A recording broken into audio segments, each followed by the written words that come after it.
안녕하십니까. 취준생 여러분, 많이 힘드시죠? 피드백해주는 자소서 강의, 네버티브의 강의, 벌써 세 번째 시간이네요. 지금까지 서론이 좀 길었죠? 이제 조금씩 구체적인 얘기가 나갈 겁니다. 자, 이번에는 세 번째로 미래 설계로서의 자소서를 하겠습니다. 여러분들이 지금 받고 있는 강의, 미리 쓰는 자소서 강의는 몇 년도 평생 직업의 구체적인 미래 설계를 어떻게 하는지 거기에 대해서 아주 구체적으로 여러분들에게 보여드릴 겁니다.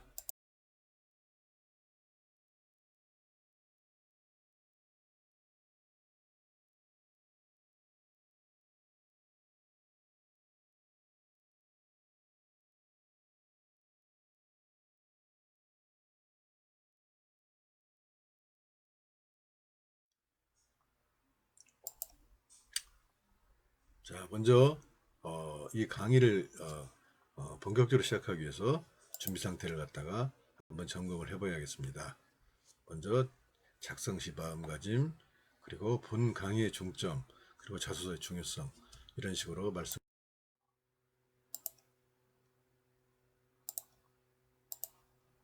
자, 서울대 등 명문대만 들어가면 행복할까요? 하지만 비교하는 순간 우리 인생은 서글퍼집니다. 무슨 얘기냐고요? 한국 사회가 학벌 사회라는 것은 인정하고 계시죠? 아주 단적으로 국회의원 숫자를 한번 봅시다. 국회의원 지역구 의원이 253명입니다. 지금 현 20대를 얘기합니다. 그중 67명, 그러니까 27%가 바로 서울대 출신입니다. 자, 스카이대를 통틀면 44.3%가 바로 국회의원들 중 43.4%가 바로 특정 대학 출신들이라는 겁니다. 현재 4년제 대학 수가 189개나 된다고 합니다. 참 대단하죠? 동창회 풍경을 한번 볼까요? 제가 몇십 년 만에 동창회에 나갔습니다. 그랬는데 그 당시에는 몇 년 전 일인데요. 그 당시에는 우리 아이가 대학을 실패해서 굉장히 좌절감에 빠져있던 상태였습니다. 그런데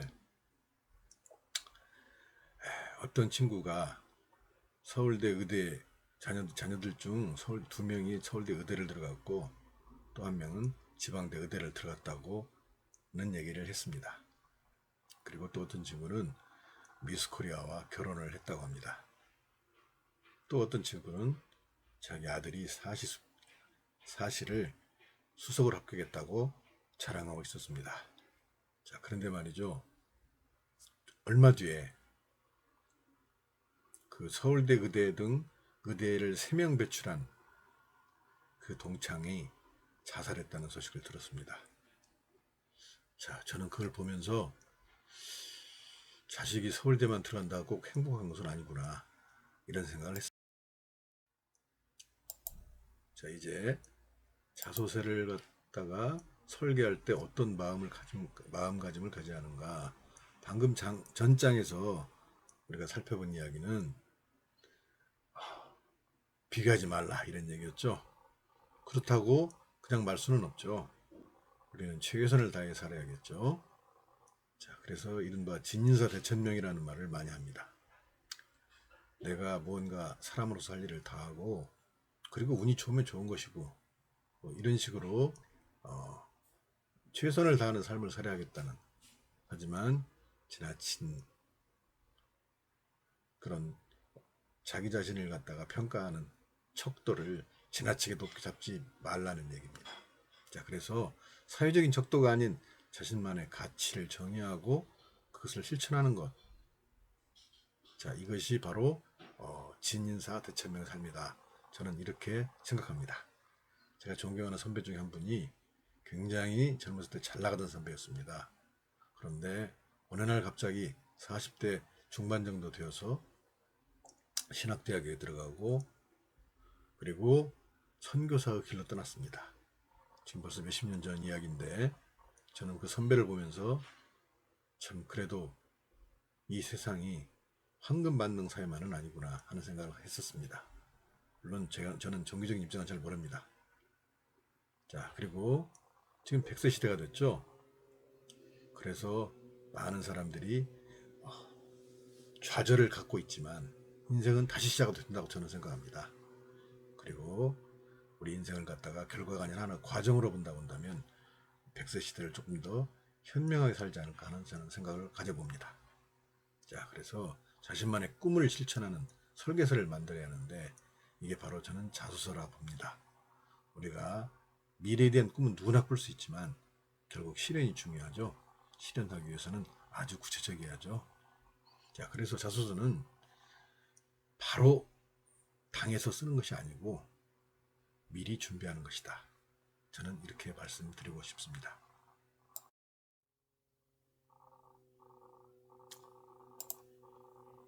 자, 본 자소서 강의는 어떤 도움이 될 것인가? 자, 먼저 저희 책을 통해서 말씀을 드리겠습니다. 제가 지은 이 책은 구체적인 성공 나눔을 위한 책입니다.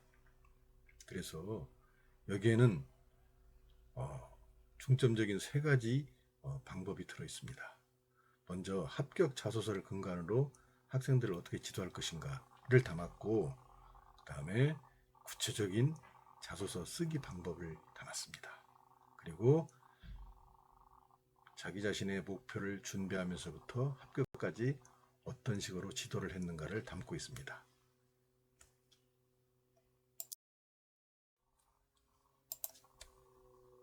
제 자소서에서 다뤄지고 있는 합격 자소서 관련 기업들을 살펴보겠습니다. 한전 KBS, 한전 수자원공사, 제주도실개발공사, 가스기술공사, 대한송유관공사, 포스코 오비맥주, LG디스플레이, SK이노베이션, 현대제철, CJ제일제당, 엠코테크놀로지 코리아, 삼성전자, 제스칼텍스, 현대중공업, S오일, 현대오일뱅크 등입니다. 국내에서 아주 모두 쟁쟁한 회사들입니다. 자, 이제 자소서의 중요성을 최종적으로 정리해서 말씀드리겠습니다. 자, 먼저 기업 측에서 보면 경제적 이유가 가장 큰 이유입니다. 왜냐하면 이 많은 사람들을 처음서부터 시험을 치게 해서 평가를 한다고 한다면 엄청난 돈이 들기 때문입니다. 지난 시간에 제가 말씀드린 것 중에서 현대제철의 경우 37,000명이 응시를 했다고 그러죠. 37,000명을 시험을 본다고 생각을 해보십시오.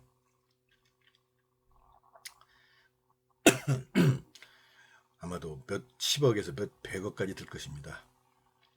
그래서 이러한 이유 때문에 어떤 좋은 사람은 뽑아야겠고, 그리고 이 돈도 들지 않아야겠다는 그런 것을 가장 만족시키는 그런 조건이 바로 자소서라는 겁니다. 그래서 자소서 외에는 대안이 없기 때문에 자소서는 앞으로도 계속해서 중요한 기준이 될 것이다, 이렇게 생각합니다.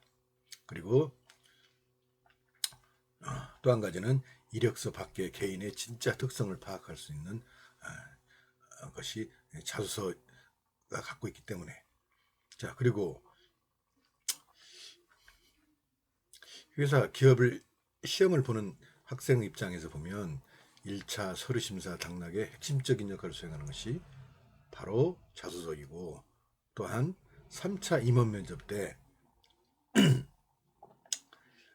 높은 양반들이 응시생들을 대상으로 자소서를 보면서 물어본다고 합니다. 이를테면 성격의 장단점이 있다고 하십시다.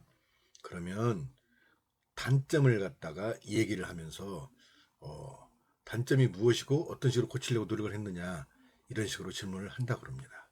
자, 그래서 이처럼 시험을 볼 때 굉장히 중요한 역할을 수행할 뿐만 아니라 입사 후에도 보직과 승진을 위한 1급 자료가 된다고 합니다.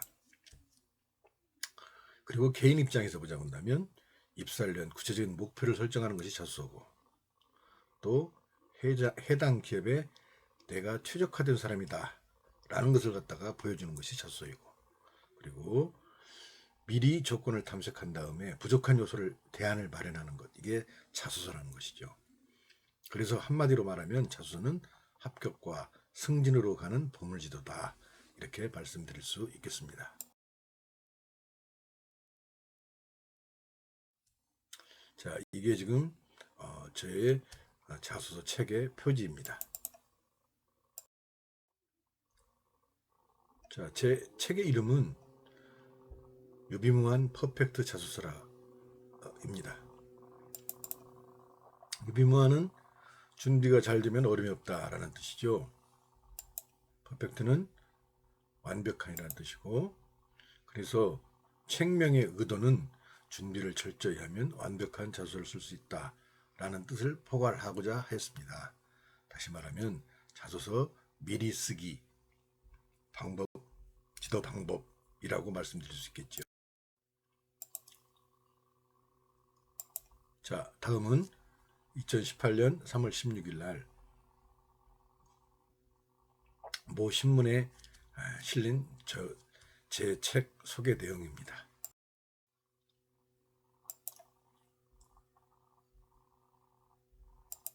자, 이제 자소서 강의 2 심화 과정 내용에 대해서 말씀드리겠습니다. 이거는 제 책의 3장을 이루고 있는 것인데, 거기에서 이러한 것이 다루고 있습니다. 가장 중점적인 것이 성장 과정, 성격의 장단점, 지원 동기, 입사 후 포부. 이게 자소서 4대 요소죠. 거기다가 요즘은 지원 동기 및 입사 후 포부 이렇게 물어보는 경우도 있습니다. 그리고 또한 많이 물어보는 유형 중에 하나, 추가된 유형 중에 하나가 경험을 요구하는 유형들. 이거는 나중에 10몇 번 정도 되는 강의에서 다뤄질 것입니다. 그 다음에 1분 자기 표현하는 방법, 이것을 자소서 강의 2에서 심화과정에서 다루겠다는 겁니다. 자, 심화과정 맛보기를 잠깐 한번 볼까요? 자, 성장과정은 보통 자기 자신이 가장 중요시하는 최고의 가치관, 이거를 쓰는 것입니다. 제가 축구선수 손흥민 입장에서 써본 손흥민의 성장과정입니다. 자, 한번 읽어보겠습니다. 나는 걷기 시작할 때부터 아버지에게 축구를 기본기부터 착실히 배웠고, 그보다 더욱 중요한 인성을 배웠다.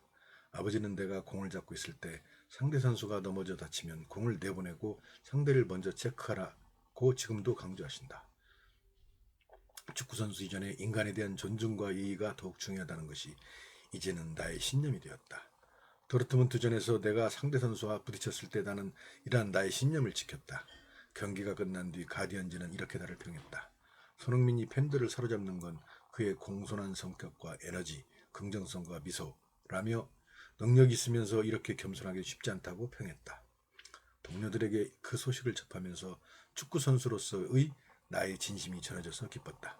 출중한 실력과 좋은 매너로서 팀의 성적과 평판에 기여하는 것은 축구 선수로서의 의무라고 생각한다. 자, 제가 손흥민이라고 한다면 성장 과정을 써라 라면 이런 식으로 쓰겠다는 겁니다. 이거는 성장 과정에서 다시 자세히 다뤄집니다. 자, 이 그룹 포인트를 보면 어렸을 때 실력보다 인성을 중요시 했음을 지금 강조하고 있죠. 그래서 궁극적으로 겸손한 사람이 큰 성공 가능성을 갖고 있다라는 것을 지금 강조하고 있습니다. 그래서 여기서 지금 손흥민이 최고의 가치관은 바로 겸손이라는 것이죠. 이런 것을 보여주는 것이 바로 성장 과정이라고 생각합니다. 자, 오늘은 여기까지입니다. 피드백 해주는 자소서 강의, 언제나 당신의 친구 네벗이었습니다. 자소서 피드백을 원하시면 이러이러한 이메일 주소로 보내주세요. 희망회사 부서 마감일 핸폰 번호도 함께. 다음 시간에는 자신의 목표 회사와 희망 부서를 구체적으로 정하는 방법에 대해서 말씀드리겠습니다. 이상으로 강의를 마칩니다. 감사합니다.